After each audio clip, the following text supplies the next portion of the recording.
மொத்தமா ஒரு பேக்ல போட்டு குடுத்துருந்தாங்க. அது ஒரு நல்ல டிஸ்போசபிள் கவர்ல குடுத்துருந்தாங்க. உள்ளயுமே இந்த கேரட் இது எல்லாமே ஒரு நீட்டா தனித்தனி ஒரு பேக்ல குடுத்துருந்தாங்க. காயுமே செம்ம ஃப்ரெஷ்ஷா இருந்தது. நான் ஃபர்ஸ்ட் ஆர்டர்லயே இம்ப்ரெஸ் ஆயிட்டேன். பரவாயில்லையே இவ்ளோ நல்லா ஆ பேக் பண்ணி இவ்ளோ சூப்பரா குடுக்காங்களே அப்படின்னு சொல்லிட்டு.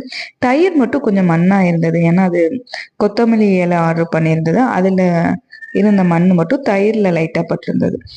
மத்தபடி செம்ம சூப்பரா இருந்தது. பிரைஸ் கிட்டத்தட்ட எல்லாமே ஒரே ரேஞ்ச் தான் இருந்தது.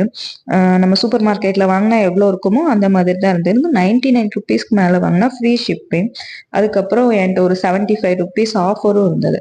அதெல்லாம் யூஸ் பண்ணும்போது நம்ம நேர்ல வாங்குற அதே பிரைஸ் தான் வந்துச்சு. காலைக்கு கார்ன் சாலட் பண்ணலான்னு தான் இன்ஸ்டாமார்ட்ல வந்து 2 கார்னும் வந்து ஆர்டர் வச்சிருந்தேன். பர்சனலா எனக்கு வந்து கார்ன் சாலட் ரொம்ப பிடிக்கும். எனக்கு சாலட்லயே வந்து ஒரு ரொம்ப புடிச்ச சாலட் வந்து கார்ன் சாலட் தான்.